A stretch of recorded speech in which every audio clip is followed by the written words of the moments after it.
Good morning. Today is 4th August 2017 and we are going to discuss the articles of The Hindu. सबसे पहले देख लेते हैं कौन कौन से आर्टिकल्स आज हम डिस्कस करने जा रहे हैं। पहला आर्टिकल यहाँ पे राज्यसभा इलेक्शंस, गुजरात में राज्यसभा इलेक्शन होने जा रहे हैं और वहाँ पे none of the above option के यूज के बारे में है, तो इस आर्टिकल को हम डिस्कस करेंगे।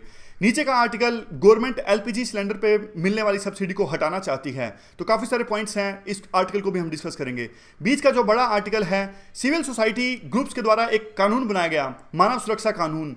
आजकल मॉब लिंचिंग की घटनाएं काफी सामने आ रही हैं, तो उसी को लेकर सिविल सोसाइटी ने एक कानून बनाया है, ड्राफ्ट तैयार किया है, तो उसको क्रिटिकली एनालाइज किया जा रहा है इस आर्टिकल के अंदर में। इस आर्टिकल को हम डिस्कस करेंगे। नीचे का जो आर्टिकल है, अलग से मांग हो रही है कि पार्लियामेंट के अंदर में एक इंडिपेंडेंट पार्लियामेंट बजट ऑफिस बनाया जाए। तो क्यों बनाया जाए, क्यों इसकी डिमांड है, क्या इसका काम होगा, वो सब चीजें डिस्कस करेंगे इस आर्टिकल से। यहां पे साइड में जो बड़ा आर्टिकल है, आज फ्राइडे है, तो टॉपिक है आज, इज इंडिया गुड नेबर, क्या इंडिया एक अच्छा पड़ोसी मुल्क है या नहीं है। तो इंडिया की फॉरेन पॉलिसी को क्रिटिकली एनालाइज किया जा रहा है, हर तरह के व्यूज दिए हुए हैं, लेफ्ट, राइट और सेंटर। डिटेल से इस आर्टिकल पे हम चर्चा करेंगे। और यहाँ पे जो आर्टिकल है, ये भी अच्छा आर्टिकल है।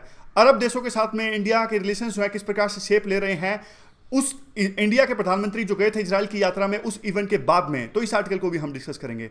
चलिए सबसे पहले none of the above option के बारे में डिस्कस कर लेते हैं। इंडिया में नोटा यानी none of the above option supreme court की जजमेंट के बाद में आया था।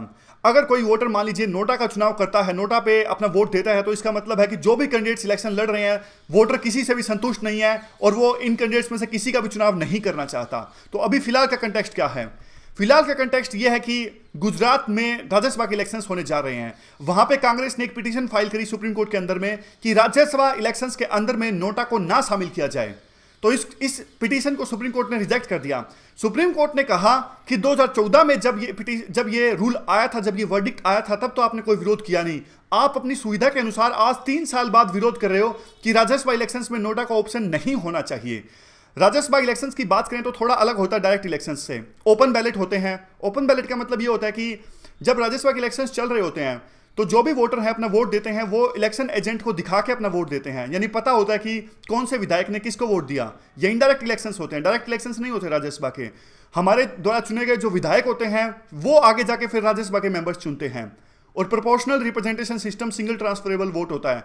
यानी कहने का मतलब इसमें यह होता है कि प्रेफरेंस चुननी पड़ती है, बजाय कि एक कैंडिडेट को वोट देना। इसमें क्या होता है कि जैसे प्रेसिडेंट इलेक्शंस में देखने को मिलता है, चुनाव करना पड़ता है। जो कैंडिडेट इलेक्शन लड़ रहे होते हैं उनका चुनाव करना पड़ता है। पहले नंबर पे मेरा वोट इस कैंडिडेट को जाएगा, दूसरे नंबर पे इसको, तीसरे नंबर पे इसको। तो अब सोच के देखिए, डायरेक्ट इलेक्शंस में तो अगर हम नोटा को वोट देते हैं, नन ऑफ द अबव को वोट देते हैं, तो वोट नोटा के अकाउंट में जुड़ जाएगा। यहां पे प्रेफरेंशियल वोटिंग हो रही है।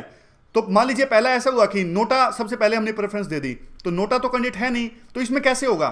तो राज्यसभा इलेक्शंस में अगर नोटा को कोई प्रेफरेंस दी जाती है, तो इसका मतलब वो वोट रिजेक्ट हो जाएगा, इनइफेक्टिव हो जाएगा इलेक्शन कमीशन के हिसाब से। तो ये कुछ अलग चीजें हैं राज्यसभा इलेक्शंस के बीच में और दूसरे जो डायरेक्ट इलेक्शंस होते हैं उनके बीच में। तो अब ये बात उठती है कि कोई बंदा नोटा को वोट क्यों देगा राज्यसभा इलेक्शंस के अंदर में? नोटा को वोट इसलिए देगा, हो सकता है कि पार्टी हाईकमांड के द्वारा जो भी राज्यसभा कैंडिडेट खड़ा किया गया है उससे संतुष्ट ना हो कोई वोटर, कोई विधायक, इसीलिए नोटा का यूज किया जा सकता है। लेकिन एक जो इंपॉर्टेंट बात आपको ये याद रखनी है, जो एंटी डिफेक्शन, आमतौर पर आपको पता है कि 10th शेड्यूल है, अगर कोई पार्टी विहिप जारी करती है तो उस पार्टी के जो विधायक या सांसद हैं उनको पार्टी की विहिप के हिसाब से वोट देना पड़ता है। कोई भी अगर मान लीजिए इशू पे वोटिंग हो रही है पार्लियामेंट के अंदर में या विधानसभा के अंदर में। लेकिन जो राज्यसभा के इलेक्शंस होते हैं उसमें एंटी डिफेक्शन लॉ एप्लीकेबल नहीं होता। यानी जो वोटर्स हैं, यानी विधायक हैं, अपनी पार्टी के मर्जी के खिलाफ भी जा सकते हैं, लेकिन वो उनकी सदस्यता रद्द नहीं होगी, उन पे एंटी डिफेक्शन कानून नहीं लगेगा। तो ये इंपॉर्टेंट बात है, ये आपको याद रखनी है यहां पे। चलिए अगला आर्टिकल डिस्कस कर लेते हैं। कंटेक्स्ट क्या है अगले आर्टिकल का? गवर्नमेंट ने पार्लियामेंट को इन्फॉर्म किया कि वो गैस सिलेंडर्स पे मिलने वाली सब्सिडी को ख़त्म करना चाहते हैं। हाल फिलहाल में आपने नोटिस किया होगा कि ऑयल प्राइसेस हैं वो काफ़ी ज़्यादा डाउन हैं। तो अभी फिलहाल जो एक सब्सिडाइज्ड गैस सिलेंडर की कीमत है वो है 524 के आसपास में, और बिना सब्सिडी वाले गैस सिलेंडर की कीमत है 477 के पास। तो ऑलमोस्ट दोनों कीमतें जो हैं, बिना सब्सिडी के और सब्सिडी के, ऑलमोस्ट आसपास आ गई हैं। तो अब गवर्नमेंट ने ऑयल कंपनीज को कहा कि आप धीरे धीरे यानी सब्सिडी वाले सिलेंडर्स जो हैं उनकी कीमतें धीरे धीरे बढ़ाना स्टार्ट कीजिए। शुरू में तो गवर्नमेंट ने कहा था कि आप कीमतें 2-2 रुपये से बढ़ा सकते हो हर एक महीने, लेकिन अब तो गवर्नमेंट ने और ज़्यादा एग्रेसिव रणनीति अपनाने की कही है ऑयल कंपनीज को कि आप हर महीने 4 रुपये सिलेंडर की कीमत बढ़ा दीजिए सब्सिडाइज्ड गैस सिलेंडर की, और इसको करीब ले आइए बिना सब्सिडी वाले गैस सिलेंडर के। यानी अगले साल मार्च तक दोनों सिलेंडर्स की कीमत सब्सिडी वाले की भी और बिना सब्सिडी वाले की ऑलमोस्ट सेम हो जाएगी। फिर गवर्नमेंट जो सब्सिडी मिलती है गैस सिलेंडर्स पे उसको हटा देगी। तो पार्लियामेंट पे इस चीज़ पे विरोध हुआ। पार्लियामेंट में दूसरी पार्टीज ने पूछा गवर्नमेंट से कि आप ऐसा डिसीजन क्यों ले रहे हो, तो गवर्नमेंट ने कहा कि हम सब्सिडी को कट नहीं कर रहे हैं, हम इसे रैशनलाइज कर रहे हैं। तो अब देखिए एक बात जो नोटिस करने वाली है, अभी तो हाल फिलहाल पहले तो ऑलमोस्ट 1000 रुपये का था सिलेंडर बिना सब्सिडी वाला, और सब्सिडी वाला सिलेंडर की कीमत थी 450 के आसपास, यानी 450 के आसपास। तब गवर्नमेंट 1 लाख करोड़ रुपए तक की सब्सिडी दे रही थी इस क्षेत्र में। अब तो गवर्नमेंट को बहुत कम सब्सिडी देनी पड़ रही है, अब तो सिर्फ 25,000 करोड़ रुपए तक की सब्सिडी देनी पड़ रही है, यानी 1/4 कट हो चुका है ऑलरेडी इस क्षेत्र में सब्सिडी का। फिर गवर्नमेंट इस प्रकार के डिसीजन क्यों ले रही है? ऑलरेडी इतनी ज़्यादा जो इंटरनेशनल मार्केट में ऑयल प्राइसेस की कीमत है वो बहुत ज़्यादा कम हो गई है। तो इस चीज़ पे गवर्नमेंट का अपना तर्क है। गवर्नमेंट का कहना है कि वो फिस्कल डिसिप्लिन को स्ट्रेंथन करना चाहते हैं, और फिस्कल डिसिप्लिन को स्ट्रेंथन करने के लिए उन्होंने पास्ट में भी काफ़ी सारे कदम उठाए हैं, जैसे कि डायरेक्ट बेनिफिट ट्रांसफ़र, मतलब सीधा पैसा अकाउंट में जाएगा, लीकेज काफ़ी कम हो गई थी इससे। तो उनके अनुसार में बिल्कुल सही समय है। अगर अब सब्सिडी को हटा लिया जाता है सिलेंडर पे, तो सब्सिडाइज्ड और बिना सब्सिडाइज्ड जो गैस सिलेंडर है उसकी कीमत एक जैसी हो जाएगी और जनता पे बोझ नहीं पड़ेगा। लेकिन दिक्कत है इस चीज़ में, आज भी 18 करोड़ लोग जो सब्सिडी मिलती है गैस सिलेंडर पे उसका लाभ उठा रहे हैं। अगर भविष्य में इंटरनेशनल मार्केट में ऑयल प्राइसेस बढ़ते हैं, यानी गैस सिलेंडर की कीमत बढ़ती है, तो फिर गवर्नमेंट क्या करेगी? क्या दोबारा से सब्सिडी प्रोवाइड करेगी? अगर नहीं करेगी तो कैसे वो अपना जीवन यापन कर सकेंगे? इतना महंगा सिलेंडर कैसे खरीदेंगे? तो ये अपने आप में इंपॉर्टेंट बात है। तो वे फॉरवर्ड में क्या आता है? वे फॉरवर्ड में ये कहते हैं कि अब जो घटी हुई कीमतें हैं इंटरनेशनल मार्केट में, जो ऑयल प्राइसेस की कीमतें काफ़ी कम हैं, गवर्नमेंट को इस पूरी सिचुएशन का लाभ उठाना चाहिए और ये इंश्योर करना चाहिए कि अगर आप सब्सिडी हटा रहे हो, अगर आप गैस सिलेंडर से सब्सिडी हटा रहे हो, तो भविष्य में भी गैस सिलेंडर की कीमत ना बढ़े, ताकि जनता पे जो आज 18 करोड़ लोग गैस सब्सिडी का फायदा उठा रहे हैं उन पे अतिरिक्त बोझ ना पड़े। ऐसा ना हो कि आज आपने सब्सिडी हटा दी, आज रेट कम है, लेकिन अगले साल रेट हो गए 1000 रुपये सिलेंडर का, तो कैसे वो एक्स्ट्रा कीमत देंगे? तो इसके लिए एक सोल्यूशन तो ये हो सकता है कि गवर्नमेंट इस पूरी मार्केट को डीरेगुलेट कर दें। गवर्नमेंट अभी काफ़ी इंटरफेयर करती है प्राइसेस के अंदर में, जैसे सब्सिडी दे रही है। अगर डीरेगुलेट कर देगी तो कंपटीशन भी आ जाएगा, दूसरी प्राइवेट कंपनीज भी आ जाएंगी। कंपटीशन में तो रेट काफ़ी कम हो जाते हैं। तो एक तो सोल्यूशन ये है। दूसरे सोल्यूशंस भी गवर्नमेंट को अपनी तरफ से खंगालने पड़ेंगे। अगर गवर्नमेंट सब्सिडी हटाना चाहती है, अगर फिस्कल डिसिप्लिन को स्ट्रेंथन करना चाहती है, अगर सब्सिडी को रैशनलाइज करना चाहती है, तो इस आर्टिकल में इतना ही है। चलिए अब अगला आर्टिकल डिस्कस कर लेते हैं। कंटेक्स्ट क्या है? इन दिनों भीड़ द्वारा हत्या की काफ़ी घटनाएं देखने को आई। मॉब लिंचिंग की काफ़ी इंसिडेंट्स आपने देखे होंगे। रेप एक्यूज्ड को भीड़ द्वारा मार दिया गया, बीफ को लेकर काफ़ी घटनाएं सामने आई। तो अब एक सिविल सोसाइटी ऑर्गेनाइजेशन है जिसका नाम है national campaign against mob lynching. इस सिविल सोसाइटी ऑर्गेनाइजेशन का कहना है कि प्रॉपर कानून नहीं है अभी, तो पार्लियामेंट द्वारा एक कानून बनाया जाना चाहिए। इन्होंने खुद का एक ड्राफ्ट बिल तैयार किया है और पब्लिक से सजेशंस अभी मांगे जा रहे हैं। इनके द्वारा जो ड्राफ्ट तैयार किया गया है उसका नाम है मानव सुरक्षा कानून। ये आर्टिकल उसी ड्राफ्ट को क्रिटिसाइज कर रहा है, क्रिटिसाइज भी कर रहा है और कुछ अपने सजेशंस भी दे रहा है। तो उसको अब ये पूरे आर्टिकल को डिस्कस कर लेते हैं। काफ़ी इंपॉर्टेंट पॉइंट्स मिलेंगे हमें। करंट सिनेरियो क्या है? करंट सिनेरियो ये है कि एक प्रॉपर कानून का अभाव है। कोई ऐसा एक कानून नहीं है कॉन्क्रीट रूप से जो मॉब किलिंग्स को क्रिमिनलाइज करता हो। वैसे हमारे इंडियन पिनल कोड यानी आईपीसी में कई सारी धारा हैं, अनलॉफुल एक्टिविटीज़ के खिलाफ में, राइटिंग के खिलाफ में, मर्डर के खिलाफ में। लेकिन ऐसा कुछ नहीं है जब भीड़ के द्वारा यानी कुछ लोगों के द्वारा इकट्ठा होकर किसी पर्टिकुलर या स्पेसिफिक पर्सन की किसी कारणवश हत्या कर दी जाती है, तो कोई एक कानून नहीं है कि वो मॉब को क्रिमिनलाइज कर सके, उनको प्रोसिक्यूट कर सके, उनके खिलाफ में मुकदमा चल सके। अभी आईपीसी के अंदर में एक सेक्शन है जिसका नाम है 223A। यहाँ पे देखिए 223 सेक्शन ए है।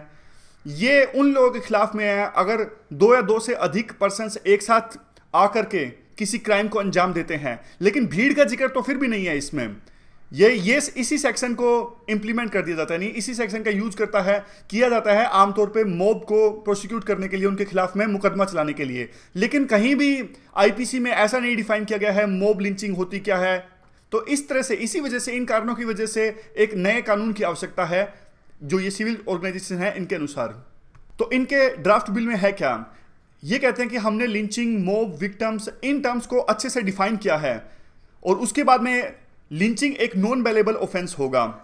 अगर पुलिसमैन यानी पुलिस अपनी ड्यूटी में कोताही बरतते हैं तो उनके खिलाफ में भी कार्रवाई होगी इनके बिल के अनुसार, इनके ड्राफ्ट बिल के अनुसार। सोशल मीडिया पे अगर कोई इंसाइट करता है, नफरत को फैलाता है, जिसकी वजह से भीड़ इस घटना को, इस तरह की किसी अनफॉर्चुनेट घटना को अंजाम देती है, तो उस पर्सन पे भी कार्रवाई होगी जिसने सोशल मीडिया पे नफरत फैलाई थी और कंपनसेशन दी जाएगी। विक्टिम, सर्वाइवर जो भी हैं उनको मिनिमम टाइम फ्रेम के अंदर में कंपनसेशन दी जाएगी और उसके बाद में जो मुकदमा चलेगा यानी जो एक्यूज्ड हैं उनके खिलाफ में जो मुकदमा चलेगा वो भी विद इन टाइम फ्रेम चलेगा। ऐसा नहीं कि चले जा रहा है मुकदमा लेकिन कोई भी नतीजा नहीं आ रहा है। तो ये सब प्रोविजंस इन्होंने रखे हैं सिविल सोसाइटी ऑर्गेनाइजेशन है अपने ड्राफ्ट बिल के अंदर में। अब जिन्होंने आर्टिकल लिखा वो इस ऑर्गेनाइजेशन से बिलोंग नहीं करते, वो अब इस ड्राफ्ट को क्रिटिसाइज करेंगे। ये कहेंगे कि देखिए काफ़ी सारी खामियां हैं इस ड्राफ्ट के अंदर में। सबसे बड़ी तो एक, इसका मिसयूज हो सकता है बहुत बुरी तरह से, कैसे अभी देखेंगे। दूसरा कि अब देखिए ये एक जेनरिक एंटी लिंचिंग लॉ है।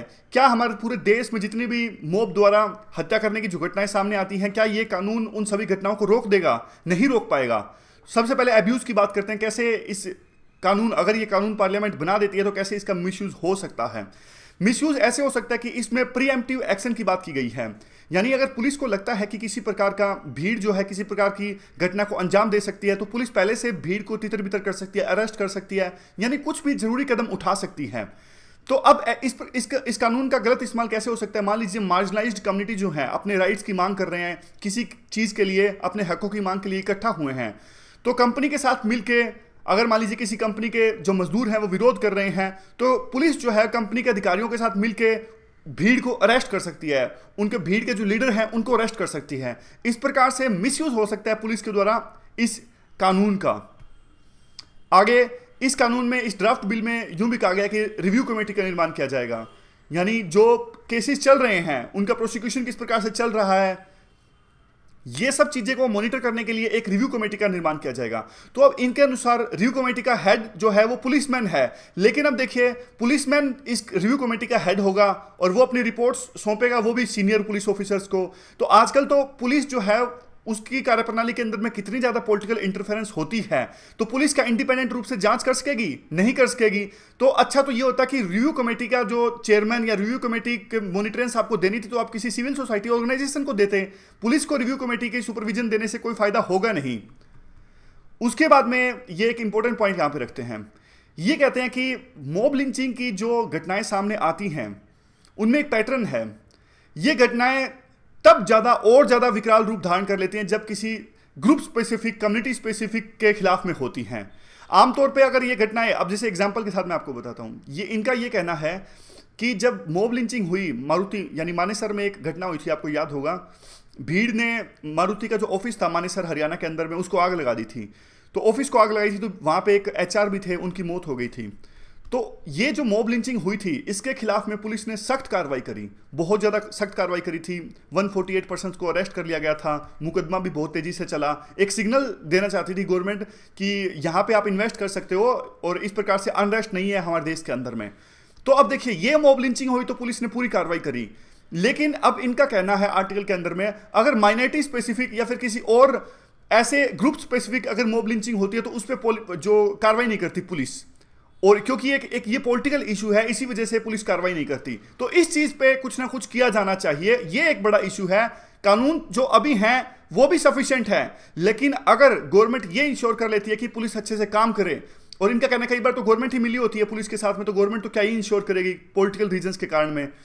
ये कहते हैं कि अभी दो चीजें हैं जो पहले भी प्रपोज की जा चुकी हैं। ये जो टारगेट यानी माइनॉरिटी स्पेसिफिक जो लिंचिंग होती है उनको टारगेट करने के लिए दो चीजें पहले भी आई हैं। एक तो ये कहते हैं prevention of communal and targeted violence bill 2011। ये एंटी कम्युनल वायलेंस बिल पहले आया था पार्लियामेंट के अंदर में, कई साल चर्चा में चला लेकिन बाद में लैप्स हो गया था। दूसरा ये कहते हैं पुलिस रिफॉर्म्स लाने की जरूरत है। सुप्रीम कोर्ट ने बार बार कहा है लेकिन अभी भी पुलिस रिफॉर्म्स को नहीं लाया जा सका है। शुरू में बात करते हैं ये एंटी कम्युनल वायलेंस बिल की। ये बिल लैप्स हो गया था, उसमें कई सारी पॉलिटिकल पार्टीज ने कहा था कि ये फेडरलिज्म के खिलाफ में है, लेकिन ये कहते हैं कि 3 कारणों की वजह से ये बिल दोबारा से आना चाहिए। जो कम्युनल राइट्स होते थे ना उसमें कई बार जो पुलिस है वो बाइस्ड अप्रोच अपनाती थी, तो उन चीज़ों के लिए इस बिल की आवश्यकता पड़ी थी। और ये बिल था 3 कारणों की वजह से अच्छा था इनके अनुसार। एक तो रिस्पॉन्सिबिलिटी क्या होती थी, किसकी गलती है, ये पूरे राइट्स हुए, किसने भड़काए, किसकी गलती है। तो रिस्पॉन्सिबिलिटी अकाउंटेबिलिटी क्या होती थी इस अगर ये बिल पास हो जाता तो। एक, अगर माइनॉरिटी या मेजॉरिटी कोई भी इसमें दोषी हो तो उस पैटर्न को रिकॉग्नाइज किया जा सकता था, समझ गए, तो ये अच्छी बात थी। और तीसरी बात ये थी कि पूरे कम्युनल वायलेंस जो हुआ है उसमें इन्वेस्टिगेशन को इंसुलेट किया जाएगा पॉलिटिकल इंटरफेरेंस से, ऐसा भी प्रोविजन था। लेकिन ये 3-4 प्रोविजन थे, अब याद रखने की आवश्यकता इतनी है नहीं, पॉइंट्स याद रख लीजिएगा क्योंकि अब बिल तो लैप्स हो गया था उसी टाइम। तो ये तो अपनी राय दे रहे हैं कि अगर ये बिल पास हो जाता तो अच्छा होता। फिर वे फॉरवर्ड में एक बात कहते हैं ये कि दो चीज़ें आप ले आओ, एक तो एंटी कम्युनल वायलेंस बिल और दूसरा पुलिस रिफॉर्म्स। तो फिर आपको इस प्रकार के नए नए कानून लाने की आवश्यकता है ही नहीं। लास्ट में एक इंपॉर्टेंट बात बोलते हैं जिस पे आपको क्वेश्चन भी अटेम्प्ट करना है। यूटिलिटी क्या है? यूटिलिटी ये है कि देखिए पेपर 2 में तो क्वेश्चन ये आ सकता है, लेकिन अब एक बात मैं आपको यहाँ पे बताना चाहूँगा कि अगर सिविल सोसाइटी के द्वारा कोई ड्राफ्ट बिल तैयार किया गया है तो उस पर यूपीएससी क्वेश्चन पूछेगी, उसकी संभावना ऑलमोस्ट नील है। यूपीएससी उसी चीज़ों पे क्वेश्चन पूछती है जो पार्लियामेंट में प्रपोज्ड बिल होते हैं। ये कल को मैं भी कोई बिल तैयार कर दूं, यूपीएससी के एस्पायरेंट्स हैं उनको काफ़ी प्रॉब्लम्स होती हैं, तो ऐसा नहीं है कि यूपीएससी उस पर क्वेश्चन पूछ लेगी। तो ये लेकिन क्वेश्चन मैं इसलिए दे रहा हूं यहाँ पे क्योंकि अगर मॉब लिंचिंग पे किसी भी तरह का क्वेश्चन आ सकता है तो ये जो बिल के पॉइंट्स है ना, जो सिविल सोसाइटी ने तैयार किया है, इस बिल के पॉइंट्स को आप अपना बना के लिख सकते हो, अपने पॉइंट्स के तौर पे लिख सकते हो। जैसे प्रॉपर कंपनसेशन मिलना चाहिए, जो जेनरिक पॉइंट्स हैं, समझ गए। तो इस प्रकार से ये पॉइंट्स काम आ जाएंगे आपके आंसर्स के अंदर में अगर कोई भी क्वेश्चन आता है मॉब लिंचिंग पे। तो क्रिटिकली एनालाइज करना है आपको जो भी हमने ये बिल डिस्कस किया, नेगेटिव पॉजिटिव पॉइंट सब कुछ। हाँ, नीचे वाला क्वेश्चन मैं बात कर रहा था वे फॉरवर्ड में, मैंने एक लाइन लास्ट में कही थी कि लास्ट में एक लाइन और बोलते हैं जिस पे क्वेश्चन पूछा जा सकता है।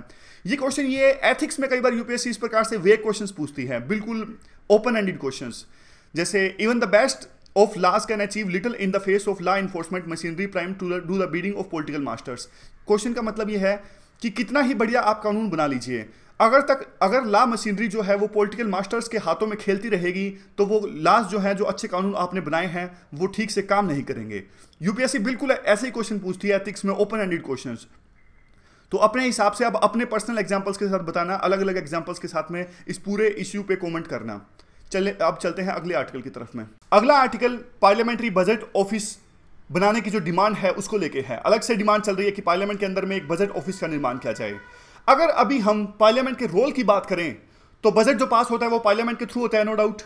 और बजट की जो इंप्लीमेंटेशन है वो भी पार्लियामेंट स्क्रूटिनाइज करता है, कैसे? कमेटीज की सहायता से, और गवर्नमेंट को अकाउंटेबल रखता है। लेकिन अब आर्टिकल ऐसा डिमांड कर रहा है कि पार्लियामेंट अपने आप में कैपेबल नहीं है, एम्पावर्ड नहीं है, अपना रोल ठीक से निभा नहीं पा रही है। और इसी की वजह से सरकार के द्वारा जो बजट पास करवाया जाता है पार्लियामेंट के अंदर में, उसमें आर्बिट्ररी टैक्सेशन पॉलिसी देखने को मिलती है, फिस्कल डेफिसिट बहुत ज़्यादा कई बार बढ़ जाता है, रिसोर्सेज को अच्छे से एलोकेट नहीं किया जाता है। तो ये सब लैकुनास देखने को मिलते हैं क्योंकि पार्लियामेंट इंपावर्ड नहीं है, वहाँ पे सांसद जागरूक नहीं है, उनको पता नहीं है, वो डिबेट नहीं कर पाते। तो इसीलिए अलग से एक बजट ऑफिस होगा जो अपना इंडिपेंडेंट एनालिसिस देगा, तो इस तरह की प्रॉब्लम्स नहीं आएंगी। आज हमारा देश काफ़ी अच्छी खासी इकोनॉमिक ग्रोथ रजिस्टर कर रहा है, फिर भी इतनी सारी प्रॉब्लम्स देखने को मिल रही है हमारे देश के अंदर में, जैसे income inequality, poverty, unemployment, malnourish children, preventable disease, systematic corruption. ये सारी प्रॉब्लम्स कोई अंत नहीं है। क्यों? क्योंकि जो बजट गवर्नमेंट के द्वारा पास किया जाता है उसको अच्छे से स्क्रूटनाइज नहीं हो पा रहा है। हालांकि बहुत सारे रीजन हैं ये प्रॉब्लम्स क्यों हैं, लेकिन एक रीजन ये भी है, ये कह रहे हैं।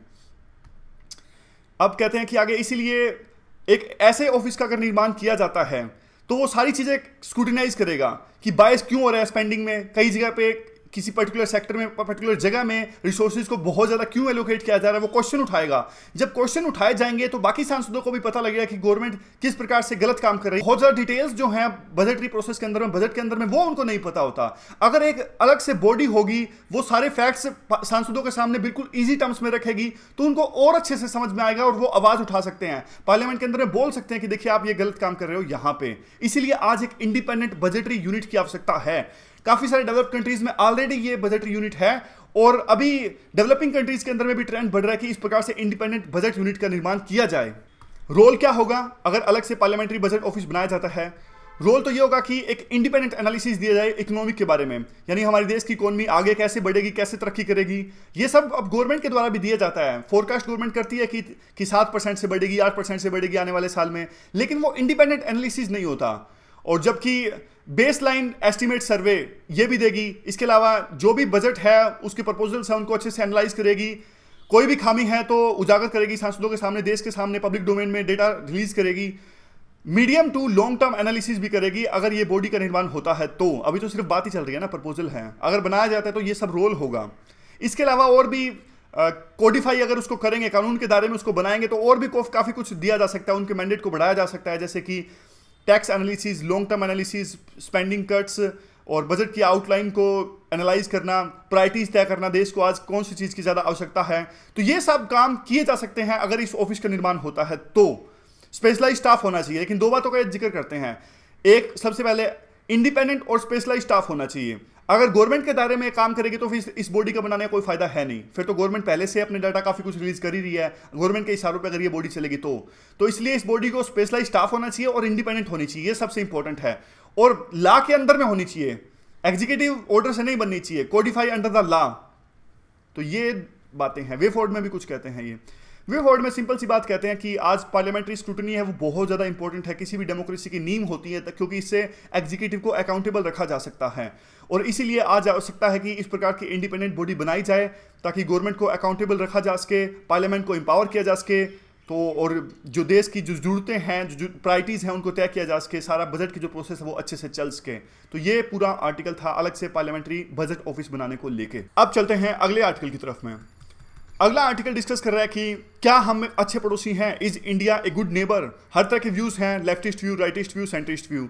लेफ्टिस्ट व्यू सबसे पहले क्रिटिसाइज कर रहे हैं कि इंडिया की फॉरेन पॉलिसी हाल फिलहाल में अच्छी नहीं है, पाकिस्तान के साथ में हमारे रिलेशन काफ़ी ज़्यादा खराब हो गए हैं, चाइना के साथ में भी 3 दशकों की जो स्टेबिलिटी थी, पहले रिलेशन ठीक ठाक स्टेबल थे, अब वो स्टेबिलिटी बिगड़ गई है। चाइना की भी गलती है, हालांकि इंडिया भी कोई इनोवेटिव वे नहीं ढूंढ पाया है चाइना के साथ में अच्छे रिलेशन इस्टेब्लिश करने के लिए। इवन रशिया, हालांकि रशिया हमारा पड़ोसी नहीं है, फिर भी रशिया के साथ काफ़ी अच्छे रिलेशन थे पहले हमारे, आज रशिया के साथ में भी बहुत अच्छे रिलेशन नहीं है। उससे भी ज़्यादा रशिया, पाकिस्तान और चाइना की एक्सिस देखने को मिल रही है, जो कि इंडिया के लिए फ्यूचर में काफ़ी खतरनाक साबित हो सकती है। आजकल हमारी अप्रोच, हमारा फोकस ज़्यादा सिक्योरिटी के ऊपर में है, शांति के ऊपर में हमारा फोकस नहीं है। पहले हमें जाना जाता था हमारी सॉफ्ट पावर के लिए, आज हम सभी देशों के साथ में जो अपने रिलेशंस मेंटेन करते हैं वो कोल्ड वॉर या फिर कॉलोनियल माइंडसेट के हिसाब से फॉर्मुलेट करते हैं। जीरो सम गेम देखने को मिलता है हमारी फॉरेन पॉलिसी के अंदर में, या तो अच्छे रिलेशंस या बेकार रिलेशंस। कोऑपरेशन एंड कन्फ्लिक्ट साथ साथ भी चल सकता है, हम जिन क्षेत्रों में अच्छे रिलेशंस हैं वहाँ अच्छे रिलेशंस इस्टेब्लिश कर सकते हैं।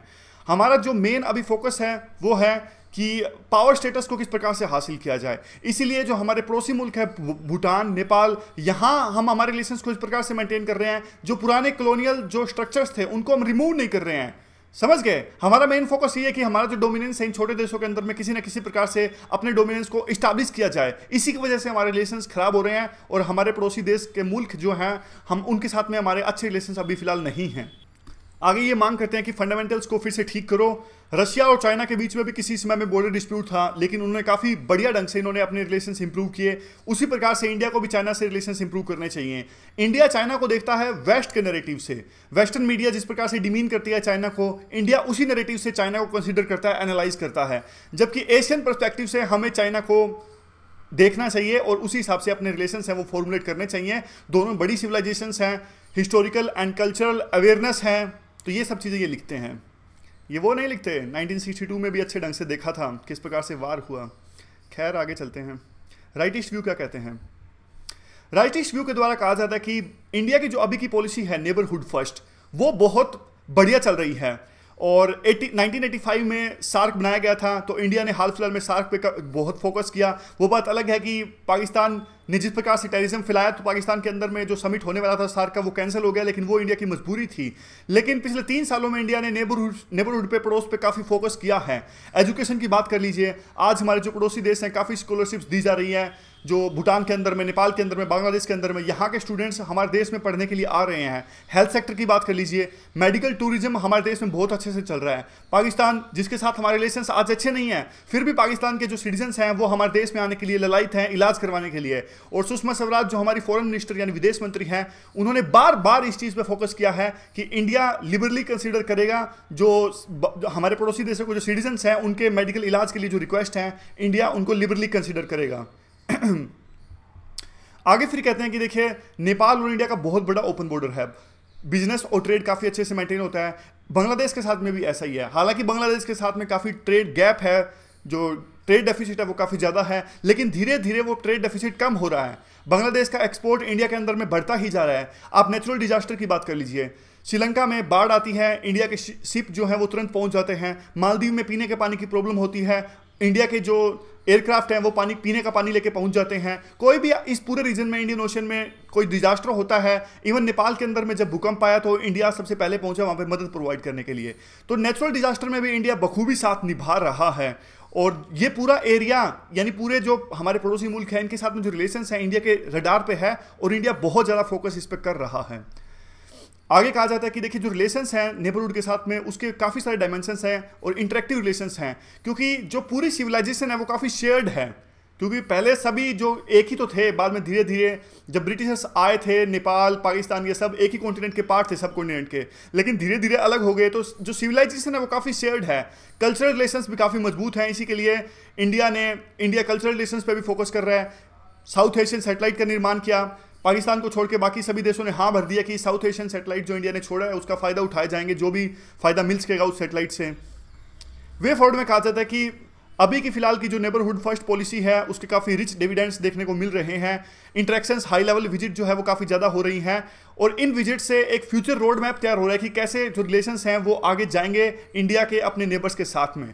फिर एक एग्जांपल भी देते हैं कि पाक और चाइना कितने ही अच्छे रिलेशंस हो इनके बीच में, लेकिन पीपल टू पीपल कॉन्टैक्ट बहुत कम है पाकिस्तान और चाइना के बीच में। ज्योग्राफी हमारे पक्ष में है, हालांकि वो वाली बात है, ये तो दुश्मन दुश्मन दोस्त वाली बात है, लेकिन ज्योग्राफी हमारे पक्ष में है। फिर भी पाकिस्तान के जो सिटीजन्स हैं वो इलाज करवाने ज़्यादा इंडिया के अंदर में आते हैं, ना कि चाइना के अंदर में। अब देखते हैं सेंट्रिस्ट अप्रोच क्या कहती है। सेंट्रिस्ट अप्रोच कहती है कि इंडिया और चाइना दोनों ने कॉलोनियल और इंपीरियल लीगेसी को इनहेरिट किया है, तो दोनों अपने अपने से ट्राई कर रहे हैं इस पूरे रीजन में डोमिनेंस वो इस्टेब्लिश करना चाहते हैं। पहले इंडिया की डोमिनेंस थी नो डाउट, लेकिन अब धीरे धीरे कुछ फ्रेगमेंटेशन हुआ है इंडिया की डोमिनेंस में, तो चाइना अपना आधिपत्य स्थापित करना चाहता है। इसीलिए ये क्रैक्स देखने को मिल रहे हैं पूरे रीजन के अंदर में, और हमारे रिलेशंस चाइना के साथ खराब हो रहे हैं। इंडिया ने जो अपने रिलेशंस मेंटेन किए हैं अपने पड़ोसियों के साथ में, दोनों रहे हैं, बेनेवलेंट भी रहे हैं, मेलेवलेंट भी रहे हैं। अब नेपाल देख लीजिए, काफ़ी कम पूरे वर्ल्ड में ऐसे एग्जांपल्स देखने को मिलेंगे कि दो देश आपस में 200 सालों से ओपन बॉर्डर ट्रेड होता हो, पूरा बिजनेस ओपन, सिटीजन से एक दूसरे देश में आ जा सकते हैं, नौकरी ले सकते हैं बिना किसी रोक टोक के। लेकिन फिर भी आज हमारे देश के जो रिलेशन है वो नेपाल के साथ काफ़ी उसमें कड़वाहट है, क्योंकि नेपाल के अंदर में एक एंटी इंडिया रवैया देखने को मिलता है। नेपाल बार बार आरोप लगाता है इंडिया के ऊपर में कि एक बिग ब्रदर का रवैया इंडिया अपनाता है। भूटान का एग्जांपल ले लीजिए, भूटान के साथ हमारे रिलेशंस बहुत अच्छे हैं, इवन फॉरेन मिनिस्टर कहती हैं कि भूटान हमारा बेस्ट फ्रेंड है। फिर भी 2013 में इलेक्शंस के दौरान में इंडिया ने सब्सिडी को कट कर दिया था, तो वहाँ कड़वाहट आ गई थी। श्रीलंका के साथ रिलेशंस ठीक ठाक थे, लेकिन तमिल माइनॉरिटी का जो इशू था, सिन्हालीज जो कम्युनिटी उनका इशू था, तो उसकी वजह से रिलेशंस काफ़ी कड़वाहट में आ गए। और इस तरह से इंडिया के जो रिलेशंस हैं काफ़ी इंडिया ने कोशिश करी है। बांग्लादेश को तो इंडिया ने आज़ाद करवाया था, फिर भी बांग्लादेश के बाद में गंगा इशू को लेकर या फिर दूसरे माइग्रेंट्स के इशू को लेकर विवाद उत्पन्न हो गया था, तो आज रिलेशंस फिर से ठीक हुए हैं, लेकिन बीच में काफ़ी खराब हो गए थे। तो दोनों तरह की पॉलिसीज है, बेनेवलेंट पॉलिसीज भी रही हैं लेकिन मेलेवलेंट भी पॉलिसीज रही हैं। तो रिलेशंस जितने अच्छे हो सकते थे उतने अच्छे फिलहाल नहीं हैं। आज इंडिया की जो फॉरेन पॉलिसी में बहुत बड़ा इंडिया असर्ट कर रहा है अपने आप को, ब्लू जो वाटर इकोनॉमी उस पर फोकस कर रहा है, इसलिए प्रधानमंत्री की विजिट देखने को मिली सेशल्स में, मॉरिशस में, श्रीलंका में 2015 में। अगर कहते हैं कि देखिए इंडिया चाइना की बात करें तो इंडिया चाइना में काफ़ी क्रिटिसाइज इन दिनों किया जा रहा है कि इंडिया अपने रिलेशंस अच्छे नहीं कर पा रहा है इंडिया चाइना के साथ में। इंडिया चाइना के रिलेशंस उतने बेकार नहीं है जितना मीडिया बहुत ज़्यादा हाईलाइट कर रही है। हालांकि ये थोड़ा सा बॉर्डर डिस्प्यूट है, लेकिन इसे स्ट्रे इंसिडेंट माना जा सकता है अगर इसे हाल फिलहाल में बिना किसी अनटावर्ड इंसिडेंट के सोल्व कर लिया जाता है तो।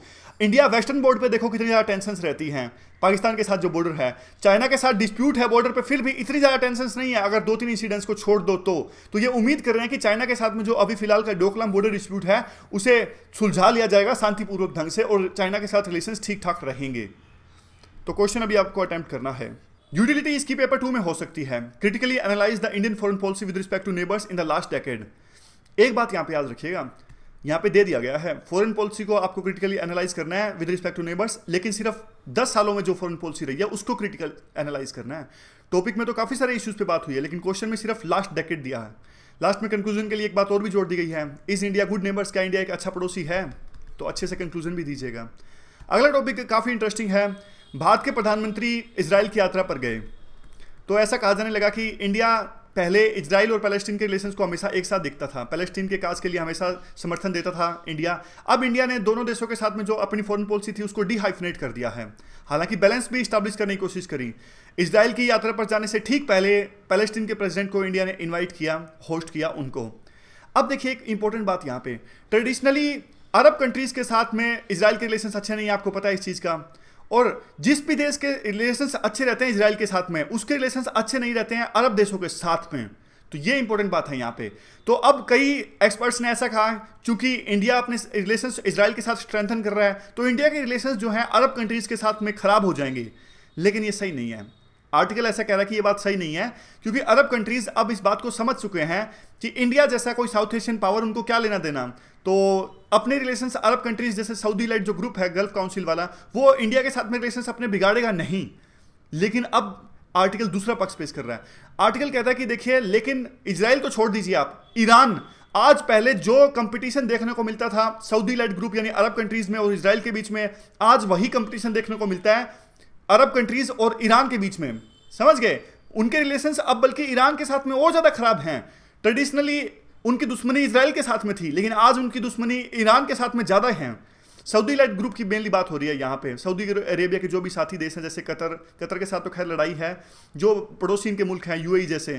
तो अब क्या कर रहे हैं ये, इंडिया के जो अब रिलेशंस हैं सऊदी अरेबिया के साथ में काफ़ी अच्छे हैं, ईरान के रिलेशंस इंडिया के साथ अच्छे नहीं हैं। तो उसका एक कारण ये भी है, ईरान को ये लगता है कि इंडिया जो है वो सऊदी लाइट ग्रुप के साथ में ज़्यादा बढ़ रहा है। सऊदी अरेबिया, यूएई, इनके साथ इंडिया के रिलेशंस अच्छे हो रहे हैं और ईरान के साथ में ऐसे खराब हो रहे हैं। ऐसा ईरान को लगता है कि इंडिया सऊदी अरेबिया और इसके जो साथी देश हैं इनको ज़्यादा तवज्जो दे रहा है, ज़्यादा समर्थन दे रहा है। इसीलिए ईरान के जो सुप्रीम लीडर हैं उन्होंने अपनी स्टेटमेंट में इंडिया को क्रिटिसाइज़ किया, मुस्लिम्स के राइट्स का काफ़ी शोषण हो रहा है।